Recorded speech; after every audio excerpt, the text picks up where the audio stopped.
सुधायै नमः। ॐ सुरभ्यै नमः। ॐ परमात्मिकायै नमः। ॐ वाच्यै नमः। ॐ सुजये नमः। ॐ स्वाहायै नमः। ॐ सुधायै नमः। श्रीयादिलक्ष्मी ॐ श्रीमहालक्ष्मी। श्रीयादिलक्ष्मी ॐ श्रीमहालक्ष्मी। ॐ श्रीवरलक्ष्मी। श्रीयादिलक्ष्मी श्रीमहालक्ष्मी ॐ श्रीवरलक्ष्मी। श्रीयादिलक्ष्मी श्रीमहालक्ष्मी ॐ श्रीवरलक्ष्मी। ॐ श्रीवरलक्ष्मी। ॐ श्रीवरलक्ष्मी। ॐ स्वधायै नमः। ॐ धन्यायै नमः। ॐ हिरण्मयायै नमः। ॐ लक्ष्म्यै नमः। ॐ नित्यपुष्टाय नमः। ॐ विभावत्यै नमः। ॐ आदित्यै नमः। ॐ दित्यै नमः। ॐ दीप्तायै नमः। ॐ वसुधायै नमः। श्रीयादिलक्ष्मी ॐ श्रीमहालक्ष्मी। श्रीयादिलक्ष्मी ॐ श्रीमहालक्ष्मी। ॐ श्रीवरलक्ष्मी। श्रीयादिलक्ष्मी श्रीमहालक्ष्मी ॐ श्रीवरलक्ष्मी। श्रीयादिलक्ष्मी श्रीमहालक्ष्मी ॐ श्रीवरलक्ष्मी। ॐ श्रीवरलक्ष्मी। ॐ श्रीवरलक्ष्मी। ॐ वसुधारिण्यै नमः। ॐ कमलायै नमः। ॐ कान्तायै नमः। ॐ कामाक्ष्यै नमः। ॐ क्रोधसम्भवायै नमः। ॐ अनुग्रहप्रदायै नमः। ॐ बुद्धये नमः। ॐ अनघायै नमः। ॐ हरिवल्लभायै नमः। ॐ अशोकायै नमः। श्रीयादिलक्ष्मी ॐ श्रीमहालक्ष्मी। श्रीयादिलक्ष्मी ॐ श्रीमहालक्ष्मी। ॐ श्रीवरलक्ष्मी। श्रीयादिलक्ष्मी श्रीमहालक्ष्मी ॐ श्रीवरलक्ष्मी। श्रीयादिलक्ष्मी श्रीमहालक्ष्मी ॐ श्रीवरलक्ष्मी। ॐ श्रीवरलक्ष्मी। ॐ श्रीवरलक्ष्मी। ॐ अमृतायै नमः। ॐ पद्मायै नमः। ॐ लोकशोकवासिन्यै नमः। ॐ धर्मनिलयायै नमः। ॐ करुणायै नमः। ॐ लोकमात्रे नमः। ॐ पद्मप्रियायै नमः। ॐ पद्महस्तायै नमः। ॐ पद्माक्ष्यै नमः। ॐ पद्मसुन्दर्यै नमः। श्रीयादिलक्ष्मी ॐ श्रीमहालक्ष्मी। श्रीयादिलक्ष्मी ॐ श्रीमहालक्ष्मी। ॐ श्रीवरलक्ष्मी। श्रीयादिलक्ष्मी श्रीमहालक्ष्मी ॐ श्रीवरलक्ष्मी। श्रीयादिलक्ष्मी श्रीमहालक्ष्मी ॐ श्रीवरलक्ष्मी। ॐ श्रीवरलक्ष्मी। ॐ श्रीवरलक्ष्मी। ॐ पद्मोद्भवायै नमः। ॐ पद्ममुख्यै नमः। ॐ पद्मनाभ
श्रीयादिलक्ष्मी ॐ श्री महालक्ष्मी श्रीयादिलक्ष्मी ॐ श्री महालक्ष्मी ॐ श्री वरलक्ष्मी श्रीयादिलक्ष्मी श्री महालक्ष्मी ॐ श्री वरलक्ष्मी श्रीयादिलक्ष्मी श्री महालक्ष्मी ॐ श्री वरलक्ष्मी ॐ श्री वरलक्ष्मी ॐ श्री वरलक्ष्मी ॐ शिवकर्त्यै नमः ॐ विमलायै नमः ॐ विश्वजनन्यै नमः ॐ पुष्टये नमः ॐ दारिद्र्यनाशिन्यै नमः ॐ प्रीतिपुष्करिण्यै नमः ॐ शान्तायै नमः ॐ शुक्लमाल्याम्बरायै नमः ॐ भास्करायै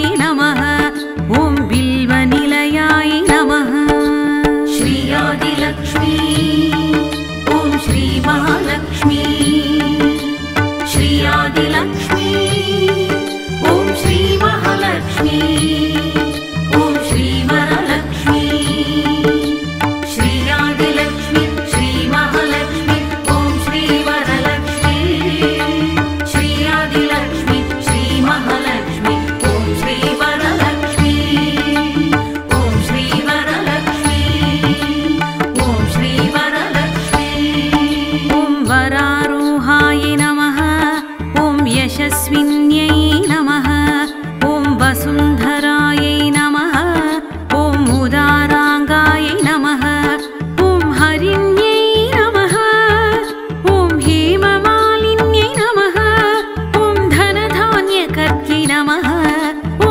सिद्धये नमः ॐ स्त्रैणसौम्याय नमः ॐ शुभप्रदायै नमः श्रीयादिलक्ष्मी ॐ श्री महालक्ष्मी श्रीयादिलक्ष्मी ॐ श्री महालक्ष्मी ॐ श्री वरलक्ष्मी श्रीयादिलक्ष्मी श्री महालक्ष्मी ॐ श्री वरलक्ष्मी श्रीयादिलक्ष्मी श्री महालक्ष्मी ॐ श्री वरलक्ष्मी ॐ श्री वरलक्ष्मी ॐ श्री वरलक्ष्मी ॐ नृपभीष्मगतायै नमः ॐ वरलक्ष्म्यै नमः ॐ वसुप्रदायै नमः ॐ शुभायै नमः ॐ हिरण्यप्राकार्यै नमः ॐ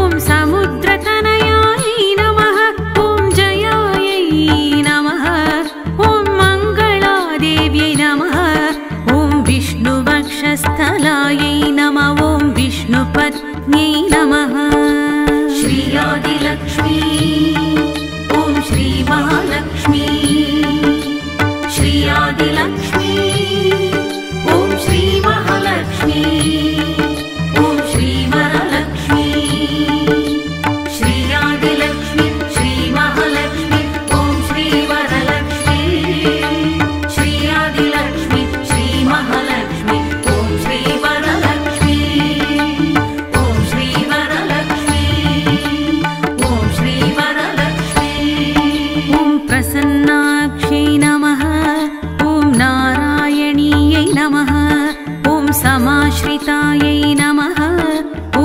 दारिद्र्यध्वंसिन्यै नमः ॐ देव्यै नमः ॐ सर्वोपद्रवहारिण्यै नमः ॐ नवदुर्गायै नमः ॐ महाकाल्यै नमः ॐ ब्रह्मविष्णुशिवात्मिकायै नमः ॐ त्रिकालज्ञानायै नमः श्रीयादिलक्ष्मी ॐ श्री महालक्ष्मी श्रीयादिलक्ष्मी ॐ श्री महालक्ष्मी ॐ श्री वरलक्ष्मी श्रीयादिलक्ष्मी श्री महालक्ष्मी ॐ श्री वरलक्ष्मी श्रीयादिलक्ष्मी श्री महालक्ष्मी ॐ श्री वरलक्ष्मी ॐ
अमृतहितप्रदायै नमः ॐ श्रद्धायै नमः ॐ सुरभ्यै नमः ॐ परमात्मिकाय नमः ॐ वाजिये नमः ॐ सुजये नमः ॐ स्वाहायै नमः ॐ सुधायै नमः श्रीयादिलक्ष्मी ॐ श्रीमहालक्ष्मी श्रीयादिलक्ष्मी ॐ श्रीमहालक्ष्मी ॐ श्रीवरलक्ष्मी श्रीयादिलक्ष्मी श्रीमहालक्ष्मी ॐ श्रीवरलक्ष्मी श्रीयादिलक्ष्मी श्रीमहालक्ष्मी ॐ श्रीवरलक्ष्मी ॐ श्रीवरलक्ष्मी ॐ श्रीवरलक्ष्मी ॐ स्वधायै नमः ॐ धन्यायै नमः ॐ हिरण्मयायै नमः ॐ लक्ष्म्यै नमः ॐ नित्यपुष्टाय नमः ॐ विभावत्यै नमः ॐ आदित्यै नमः ॐ दित्यै नमः ॐ दीप्तायै नमः ॐ वसुधायै नमः श्रीयादिलक्ष्मी ॐ श्रीमहालक्ष्मी श्रीयादिलक्ष्मी ॐ श्रीमहालक्ष्मी ॐ श्रीवरलक्ष्मी श्रीयादिलक्ष्मी श्रीमहालक्ष्मी ॐ श्रीवरलक्ष्मी श्रीयादिलक्ष्मी श्रीमहालक्ष्मी ॐ श्रीवरलक्ष्मी ॐ श्रीवरलक्ष्मी ॐ श्रीवरलक्ष्मी ॐ वसुधारिण्यै नमः ॐ कमलायै नमः ॐ कान्तायै नमः ॐ कामाक्ष्यै नमः ॐ क्रोधसम्भवायै नमः ॐ अनुग्रहप्रदायै नमः ॐ बुद्धये नमः ॐ अनघायै नमः ॐ हरिवल्लभायै नमः ॐ अशोकायै नमः श्रीयादिलक्ष्मी ॐ श्रीमहालक्ष्मी श्रीयादिलक्ष्मी ॐ श्रीमहालक्ष्मी ॐ श्रीवरलक्ष्मी श्रीयादिलक्ष्मी श्रीमहालक्ष्मी ॐ श्रीवरलक्ष्मी श्रीयादिलक्ष्मी श्रीमहालक्ष्मी ॐ श्रीवरलक्ष्मी ॐ श्रीवरलक्ष्मी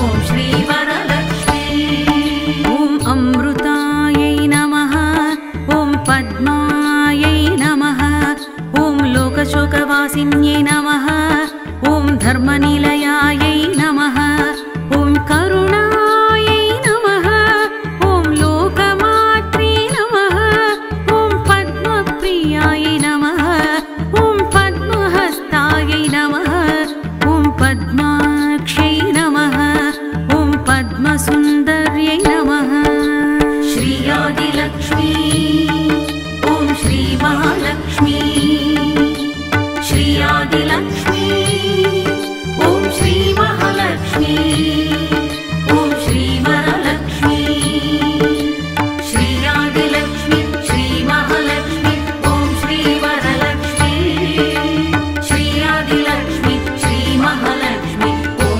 श्रीवरलक्ष्मी ॐ श्रीवरलक्ष्मी ॐ श्रीवरलक्ष्मी ॐ पद्मोद्भवायै नमः ॐ पद्ममुख्यै नमः ॐ पद्मनाभप्रियायै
चतुर्भुजायै नमः ॐ चन्द्ररूपायै नमः ॐ इन्दिरायै नमः ॐ इन्दुशीतलायै नमः ॐ आह्लादजनन्यै नमः ॐ शिवायै नमः श्री आदिलक्ष्मी ॐ श्री महालक्ष्मी श्री आदिलक्ष्मी ॐ श्री महालक्ष्मी ॐ श्री वरलक्ष्मी श्री आदिलक्ष्मी श्री महालक्ष्मी ॐ श्री वरलक्ष्मी श्री आदिलक्ष्मी श्री महालक्ष्मी ॐ श्री वरलक्ष्मी ॐ श्री वरलक्ष्मी ॐ श्री वरलक्ष्मी ॐ शिवकर्त्यै नमः ॐ विमलायै नमः ॐ विश्वजनन्यै नमः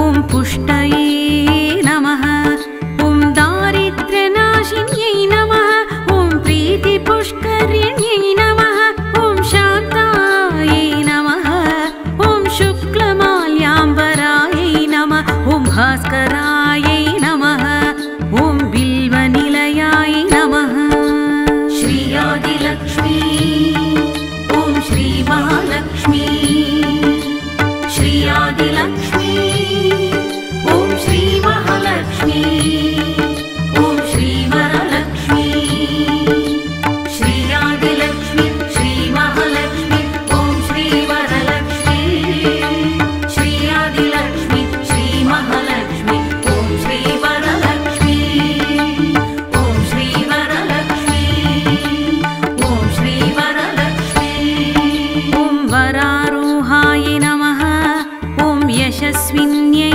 नमः ॐ वसुन्धरायै नमः ॐ उदाराङ्गाय नमः ॐ हरिण्यै नमः ॐ हेममालिन्यै नमः ॐ धनधान्यकर्त्यै नमः ॐ सिद्धये नमः ॐ स्त्रैणसौम्याय नमः ॐ शुभप्रदायै नमः श्री आदिलक्ष्मी ॐ श्री महालक्ष्मी श्री आदिलक्ष्मी ॐ श्री महालक्ष्मी ॐ श्री वरलक्ष्मी श्री आदिलक्ष्मी श्री महालक्ष्मी ॐ श्री वरलक्ष्मी श्री आदिलक्ष्मी श्री महालक्ष्मी ॐ श्री वरलक्ष्मी ॐ श्री वरलक्ष्मी ॐ श्री वरलक्ष्मी ॐ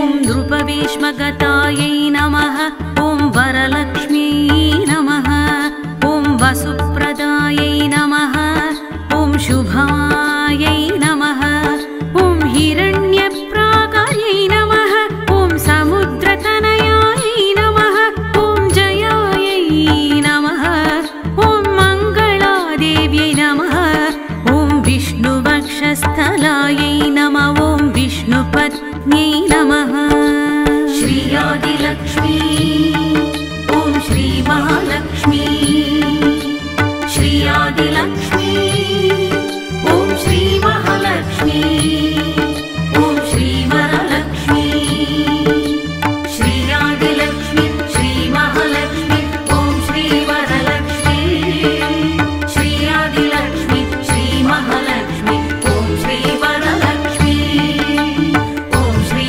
वरलक्ष्मी ॐ श्री वरलक्ष्मी ॐ प्रसन्नाक्ष्यै नमः ॐ नारायणीयै नमः ॐ समाश्रितायै नमः ॐ दारिद्र्यध्वंसिन्यै नमः ॐ देव्यै नमः ॐ सर्वोपद्रवहारिण्यै नमः ॐ नवदुर्गायै नमः ॐ महाकाल्यै नमः ॐ ब्रह्मविष्णुशिवात्मिकायै नमः ॐ त्रिकालज्ञानायै नमः श्री आदिलक्ष्मी ॐ श्री महालक्ष्मी श्री आदिलक्ष्मी ॐ श्री महालक्ष्मी ॐ श्री वरलक्ष्मी श्री आदिलक्ष्मी श्री महालक्ष्मी ॐ श्री वरलक्ष्मी श्री आदिलक्ष्मी श्री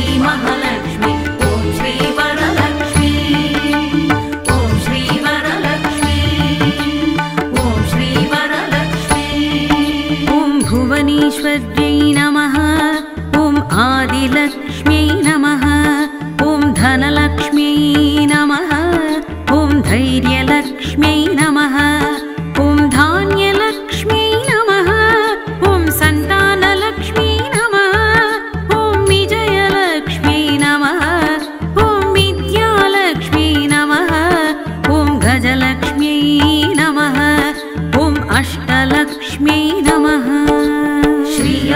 श्रीयादिलक्ष्मी